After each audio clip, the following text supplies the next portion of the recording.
Sweet, got some parts in for the GTR as well as, not very fun things, oil filters and parts for a BMW, which you guys will see soon, a really, really cool project. Well, not a project BMW, but a really special BMW that I've wanted for, oh my gosh, since I was like 12. So anyway, it finally arrived, but it has a few issues, so we had to get some key parts in, and of course, oil filters. I always start off by changing oil and all the fluids on a car when I get a new car, so usually they need it bad. So anyway, but got parts for the GTR. So we got a coil. So I had a coil that was, I ordered 6 because I had a bad coil. They sent me 5, so they back ordered 1. So it finally came in, and O2 sensors. So we're gonna go grab the GTR.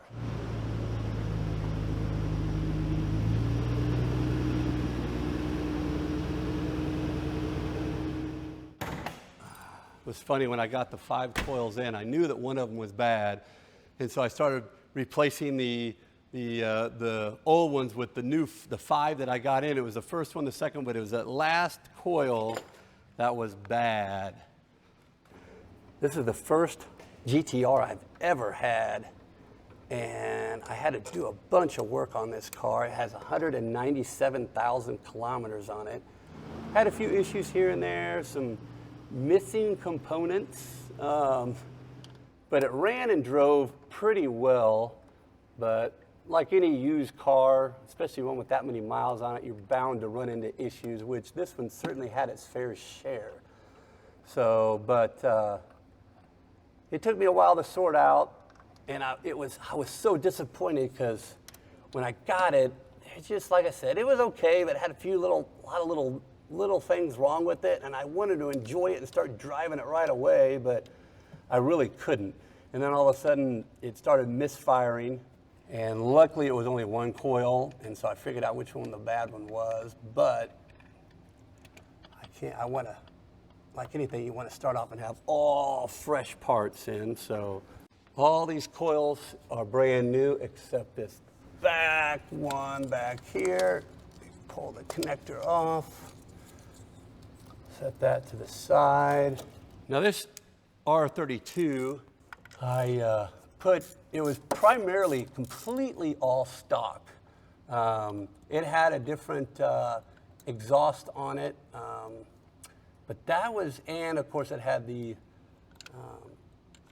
little boost controller, or how should I say that, the little rubber piece that held the boost at a certain level out, so it made a little more horsepower, probably right over 300 horsepower, I'm guessing. But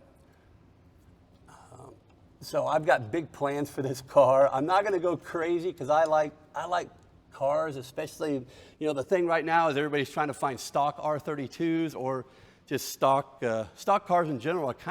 They've always kind of had a comeback. But so I want to keep the look all stock, but having more horsepower is always more fun. So we'll make sure it sits down on that spark plug just right.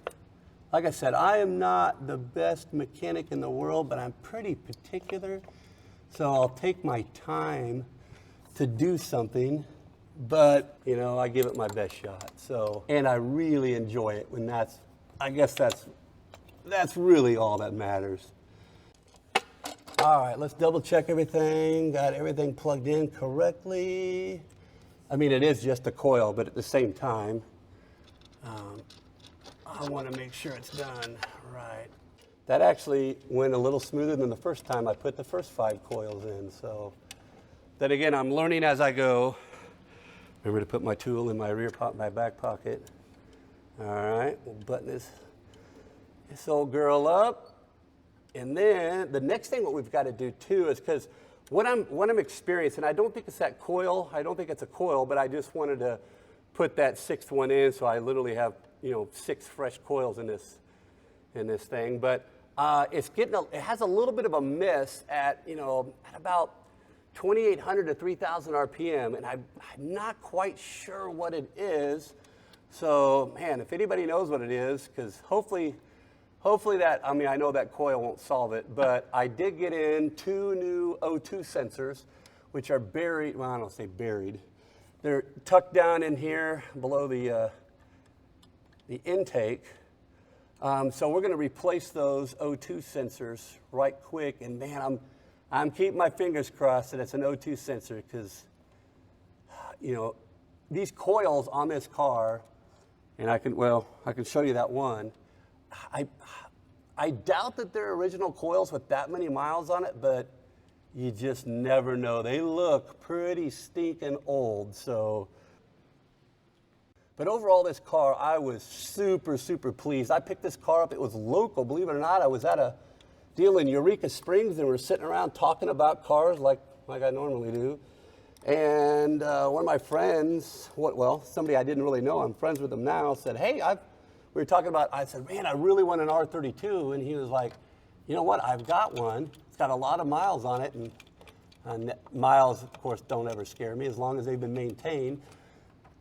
So, long story short, I bought it, went over there, and of course, you know, they say don't fall in love with the first car you see. You kind of shop around, do a little looking. But how many R32s do you come across in Kansas, no less? So, and I was super lucky because it had no rust on it. It had, well, let me back up. Had a little bit of rust on it in the back corner behind the rear wheels, but overall, the bottom of the car, super clean.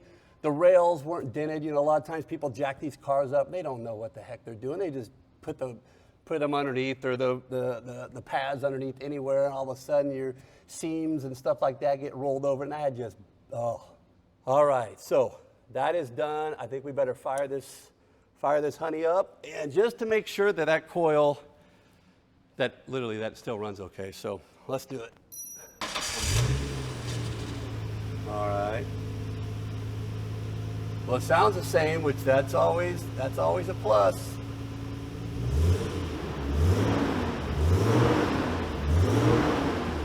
Oh yeah. Well, I think we're good to go there. Now I know the coil, otherwise I would take it out for a test drive right now, just to see if that dead spot was still there between 2,800 and 3,000 RPM. But what I'm going to do, I don't think it's the coil, so I'm not even gonna get into that, or I'm just going to dive right into the O2 sensors. So now this one down here looks like it's fairly easy to access. Yeah, these actually will come out pretty, I say easy, but things that look easy. I've learned through the years that things that look easy are usually not. You know what? We may have to go to auto parts store and I've got all kinds of O2 sensor sockets, but I do not have one that is that size, a 17 mil. So, that really stinks. All right, so here's the deal. These O2 sensors, I only have 2 of these. And of course, you know, that's not going to work. So this is a 17 mil, and so I need to go to an auto parts store and get the correct one. I mean, that's the smallest one I've ever seen. So, and I cannot get any conventional wrenches down in there. It's just way too tight. So what we're going to do is, luckily, I have lots of projects to do here, so I can park this over in the corner. And here's the thing. So I've got a Honda Civic Si in '86, which, oh man, I could talk for hours on that car, that I picked up not long ago. I've been looking for one of those for quite some time. So last night, the glove box is broken on it, like on a lot of them. And so I've got an idea to fix it. So I already pulled the glove box out. It's over here. So we are going to, like many things, we're going to park this in the corner, and we will go pick up the correct tool here in just a bit. But I cannot wait to get this glove box back in the Si. So we're going to go grab that, pull that in here, and fix the Honda. All right, so this is my 1986 Honda Civic Si. This was the first year of the Si. This one has 135,000 miles on it. And when these things came out, I was, oh man, I think it was heck, I was probably like 12 years old. And oh, I thought they were the coolest things in the world. Like the spoon racing versions and stuff of these things were just awesome. And of course, reading like Sport Compact Car magazine. Oh man, I wanted one of these so bad, but I found this one, which are really hard to find now. Had a few little things. Obviously, the paint is, but we are going to completely, I don't want to say completely restore it, but we are going to fix this thing up, and I cannot wait, because you just don't see these on the road, at least here in Kansas. I can't remember the last time I saw one of these on the road.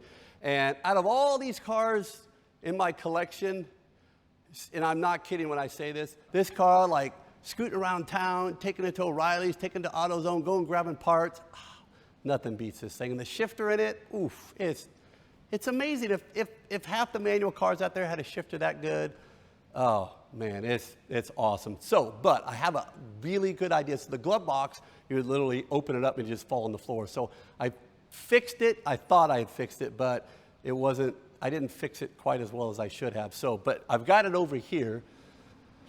So, and last night I was thinking, so basically this thing goes in and these tabs were completely broken off. And so this time I went through and I actually made some little parts. Instead of just gluing it, I literally made some little parts for this to make it a little bit stronger. It's kind of funny how you have these little tiny plastic tabs for such a big, glove box. So, but the other thing is in here, and I'll show you here in a second, these little tabs right here, these guide rails, what happens is they don't stick out far enough, and so they slide, and all of a sudden the glove box will overextend and come all the way down. And that's probably what did it to these little guys here. So what I did is I cut some little plastic pieces because there was some plastic that was missing right here. So I cut some little plastic pieces and then I epoxied it all up. So honestly, I think it might be stronger than it was before. I looked online to try to find a glove box, and oh man, I had to give up because I just couldn't find one. So if anybody out there has an 86 Civic glove box, man, let me know, because not that I need a spare glove box, but I'd like to have one that's not rigged up per se in the car. But I did have an idea in order to fix this so it doesn't overextend and probably break what I have fixed already here. So I've got an idea. I think I can I don't need much. It only needs probably about 4 mil. So I'm thinking about putting in some little rubber caps on the ends because it still has to slide. Oh, those are gonna do it. That is the ticket right there. Oh man. Let's see if they're gonna stay. Look at that. So basically, we're gonna slide those little honeys on. See if they'll stay. Put a little side load on it. I know it's crazy to get so excited about a glove box, but every time I went to open this thing, it wouldn't latch right. It was just bugging the heck out of me. All right, so what we have to do is see these little guides that are right here. This is what these right here that slide on. And then this spring helps keep the tension. So we got to slide that over this one. We're getting there. Oh, look at that. See these little guides right here? They put the pressure on it. That way it kind of drops. Boom. I think it kind of lost that Honda sound a little bit. I mean, it sounds kind of rickety, but you know what? It doesn't drop to the floor now. And I think that we're gonna lube these up just a bit because that's gonna bother me. All right, so we have the multi-purpose lithium.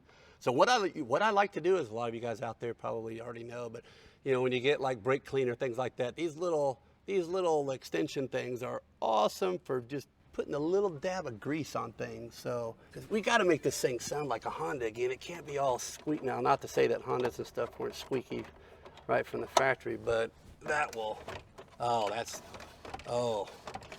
listen to that.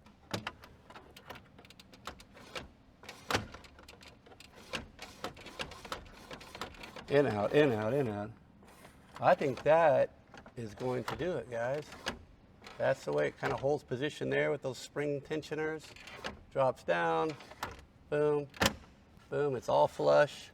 All right, now we're gonna just double check these bolts down, or these screws real quick. I always like to just double check. Make sure those things are just, boom, tightened up just right. Because sometimes on old plastic, especially on 80s cars and even 90s cars, on interior pieces, boy, if you take things apart and then screw them back together, boy, you just do not want to put too much tension. You want to at least loosen them a little bit, simply because, I mean, everybody's been around cars, you guys out there, that, you know, you put something together, you see, especially trim pieces on the inside, a lot of times they crack around the screws. So I always, especially on 80s cars, I always kind of back those screws out just a bit so it doesn't put any preload on plastic interior pieces and allows them to flex a little bit. So, all right, so now put this stuff back, and she is back. One last little test. Oh yeah.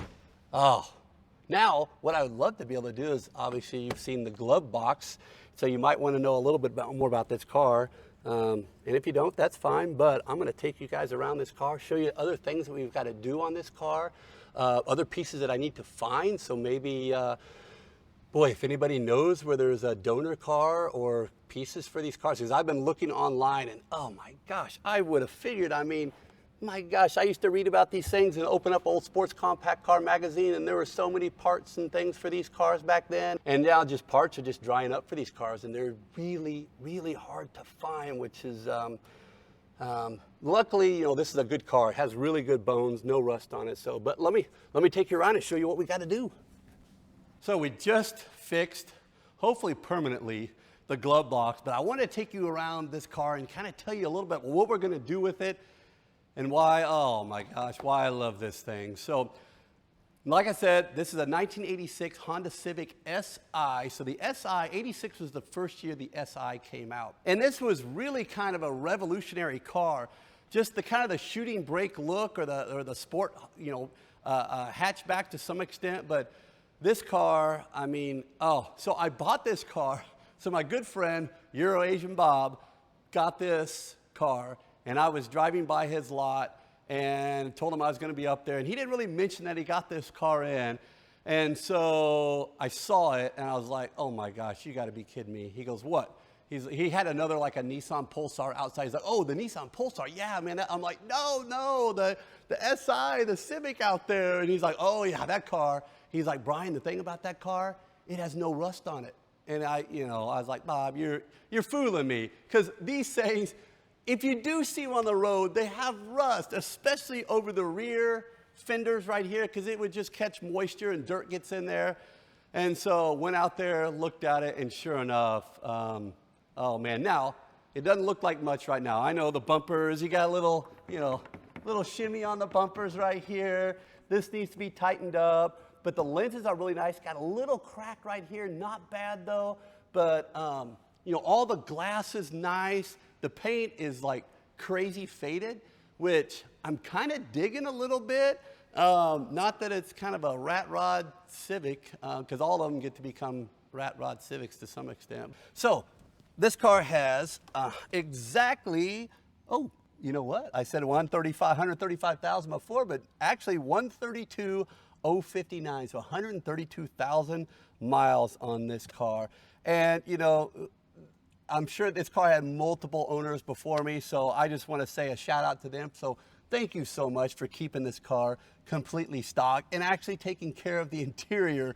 The interior is actually really, really nice. The dash right here, it does have a little crack on the side right here. The clock, I think that's the buttons on the clock, the little deals right here that goes along the lower front, needs to be replaced, so I'm definitely going to try to find another clock.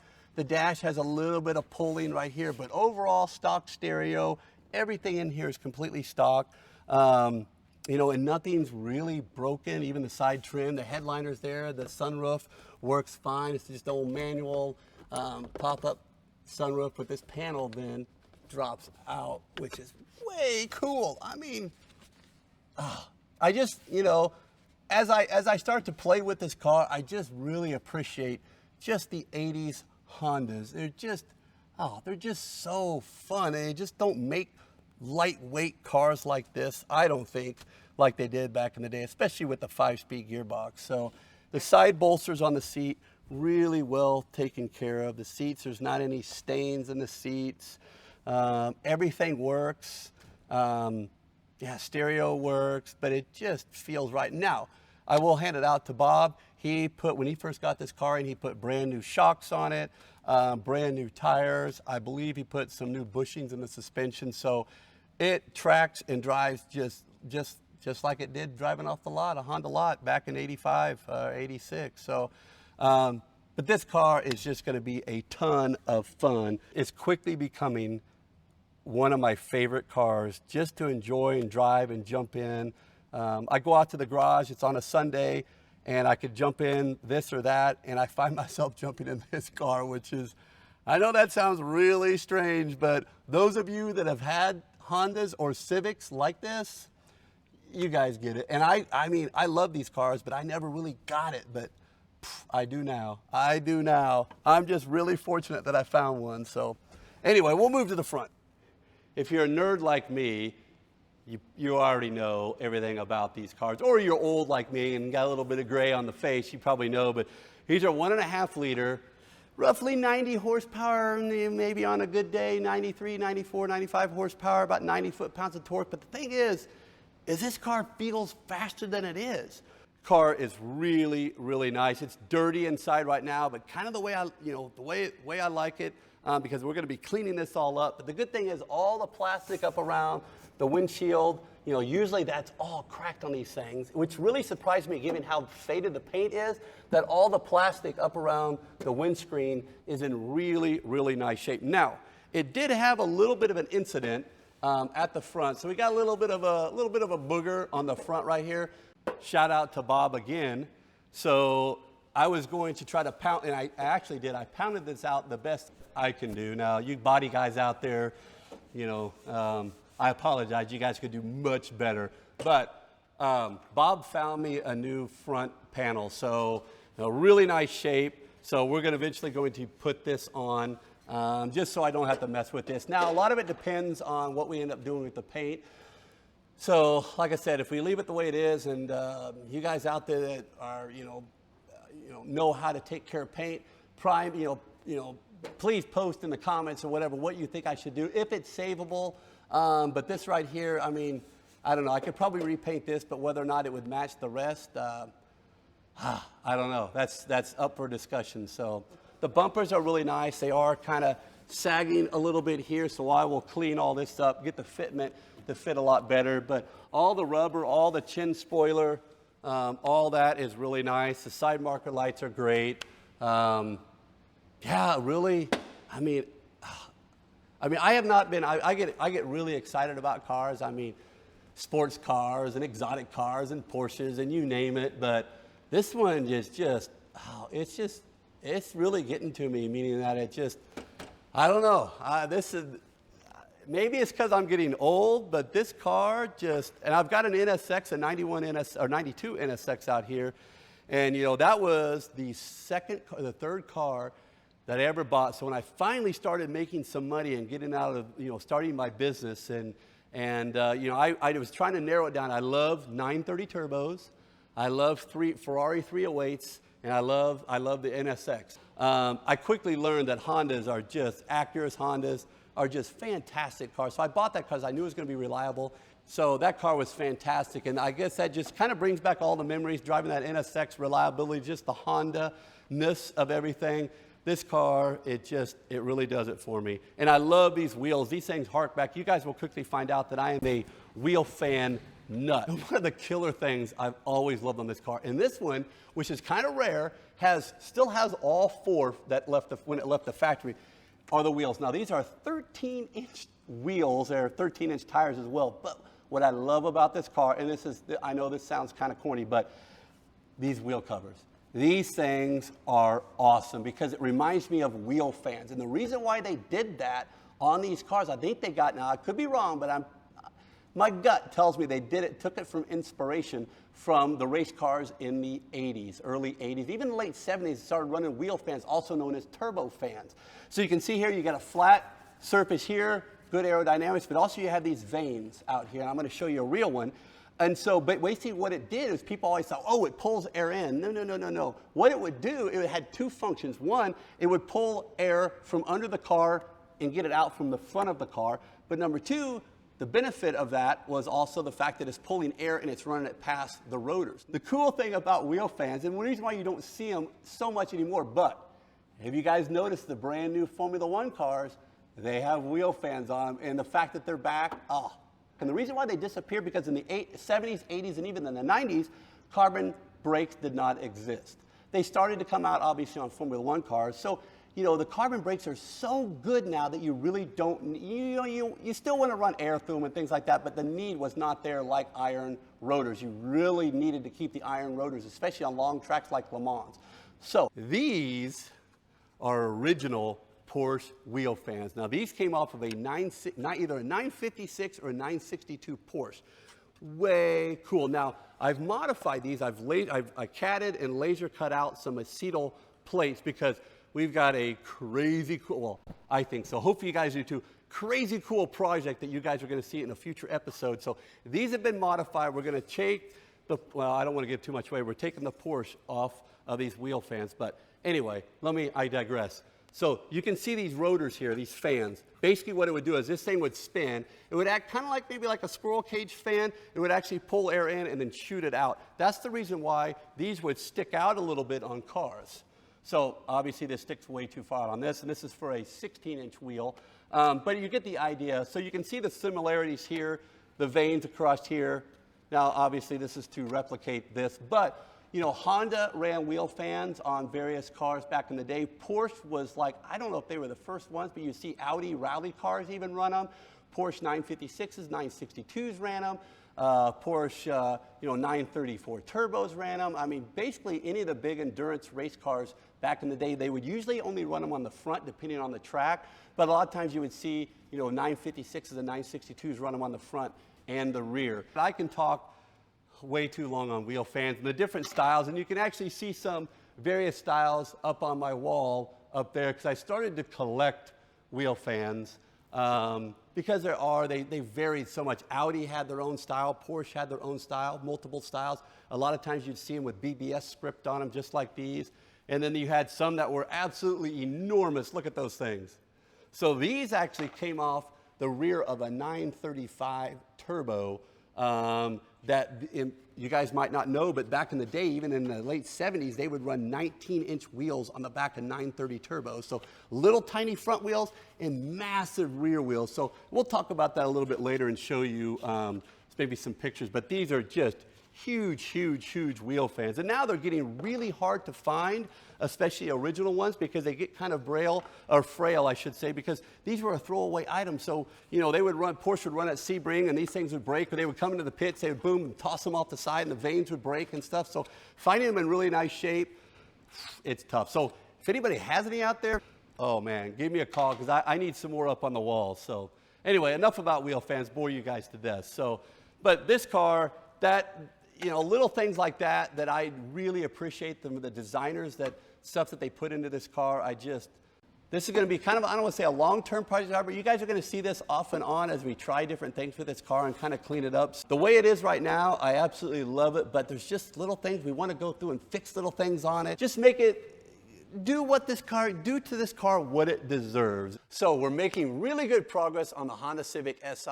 We're lacking a few little things, one of which is the clock that sits in front of the passenger side on the dash. I cannot find one of those, so if anybody knows where I can find one of those clocks, new, old stock, or used even, because this one is completely shot, please post in the comments below or shoot me an email, something, because I'm like, every time I'm driving that car, I look at that clock, I'm like, oh my gosh, I gotta make that right. So now, I know this is a really long video, you guys. I really appreciate you guys sticking around. Hopefully you did all the way to the end.